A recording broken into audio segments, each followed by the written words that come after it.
Okay, I have to bring this up because this is important No, to me. you don't really have to. No, I really, really do. I really do. Okay. I swear. I want to talk about Ant-Man and how you should be playing How do you Ant-Man. go from us to Ant-Man? Because that's another movie that's coming out, and people have been talking about it on the internet. Is it coming out?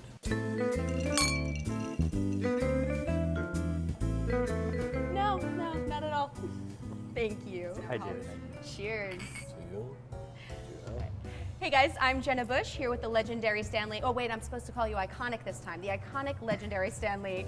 And Nathan Fillion is our guest today. Only legendary. You guys both have really rabid fans. Both of them. I got two of You them. have two? Boy. Three. I'm the third. But I mean, they're really crazy. What is the craziest fan moment you've ever had? I was signing autographs, and there was this fan off to the side, I'll say older, Nathan, calling me out while I'm signing somebody else's. Yes, what is it? You know that nude scene you did? There was an episode of Firefly where I showed my butt. I remember. You should do more of those. I said, that's really creepy, sir. It was a man. It was an older man. But nobody wants to see my butt, and I don't blame them. But inevitably, I'll be doing autographing, and some person will come up, roll up his or her sleeve. Would you sign your name there so I can get Get it it tattooed. Yeah. God. And sometimes they You've arrived. do it on parts of their anatomy that I'm not allowed to sign there. Oh. You guys both have been to Comic-Con a zillion times. Yes. How do you think it's changed? You know what I think is the biggest change? When I first started going to Comic-Cons, that was a few centuries ago, it was mostly young kids. Now, it's all grown-ups, it's all adults with an occasional kid because they couldn't get a babysitter. Yeah. And it's not just Comic-Cons anymore. It's really become a pop culture festival now, which I think is great. I'll see things. I feel I'm pretty well versed in the nerdverse? Thank you. And I'll see somebody dressed up in a costume and with huge bat wings and horns and things going on. And it's cute and it's thing. And I have no idea who that is, but that's the sixth person I've seen dressed like that. So obviously there's something up there going on that's popular enough that people want to build this enormous costume that I'm sure would take months. Whether you know what it is or not, you know damn well it costs a lot of money to make that. Yes, it sure right? did. Well, I want to talk about Ant-Man and how you should be playing How do you Ant-Man. go from us to Ant-Man? Because that's another movie that's coming out, and people have been talking about it on the internet. Is it coming out? Well, they're working on it. Hopefully, because I was talking to Edgar Wright back when this was all Right, starting. right. But there's a bunch of people on the internet who want you to play the role. Who want him to play Ant-Man?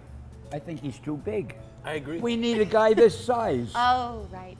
But I just feel terrible for the Edgar Wrights of the world who get any kind of pressure to say this is where you ought to. Maybe he's got a different idea. It's a clever Edgar is listened to. I had lunch with him, and we discussed Ant-Man, and I gave him a lot of ideas, which I think he totally ignored. But he's really a sweet guy, Yes. and he's very serious about doing this movie, and I suspect he's going to make a hell of a good movie. How about you now? Do you prefer being Castle, or do you prefer the other show, the Joss's show? I gotta say,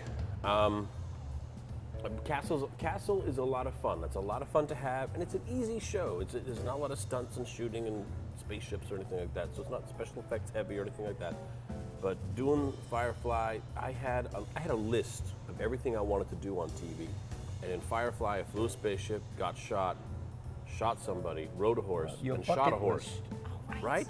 I had to come up with an entirely new list from one episode of that show. Well, I did want to ask you guys about having like a flawed hero, because that's what Marvel's known for. These are characters you've played. What is it that makes that so important? You know, Well, I think people can relate to a flawed hero. Yeah. Because present company accepted, we're all flawed. And that's, I think, one of the reasons that Spider-Man has been popular all these years. Right. Everybody figures that could be me, Except, personally, I don't look that good in a skin-tight red outfit. Have you But- tried? But, see, you take the my competition. Take Superman. Yep. And I love Superman. I don't Me want to too. be sued. But he's not flawed. I mean, the guy is perfect in every way. The only mystery about Superman to me, and someday I'll figure it out, if I took off my glasses, Whoa. you wouldn't not recognize me, would you? When he takes know. off his glasses, who is that man? But I wanted to ask you guys, like on Castle and Beckett have finally hooked up. But so when you're building up to a big event, and I know this happens in comics all the time, and you get there, then how do you move on from that spot? You know, you're waiting for them to finally do it. You're waiting them to finally get together. That's been the hurdle. All these hurdles to getting together. Well, now you're together, and then again, you can't count on perfection. It'll be great now. Relationships come with all their own problems and all their own hurdles, so it's just a new series of challenges. Well, how's it been being able to take a character like that and develop it over so many years? Well, I'll tell you, it's the first time I've been able to do something like that. That's not fair. You know what? My first job was a soap opera. I played the same character every day for 3 years. So it's Wow, I not didn't once a know week that. for 3 years. It was every day for 3 years. And there are a lot of adventures in soap opera. A lot of things go on. So the executive producer will change and change out some writers, and now you come in and your script says that you're going to do something that you swore up and down you'd never ever do. And all of a sudden today you're doing it. No explanation. So you'd have to justify what you do. So there's kind of challenges in doing that. That was a lot of fun. By the way, I had a comic book rack in my room when I was a kid. Really?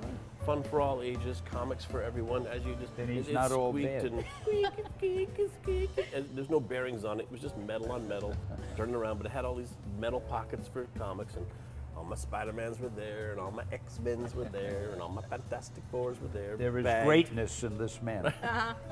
I get so many people who come up to me and say, I just want to thank you for my childhood. I was so unhappy as a kid, and I started reading your books, and I blah, blah, blah. And it is touching. Well, on that very lovely note, we're going to wrap up for the day.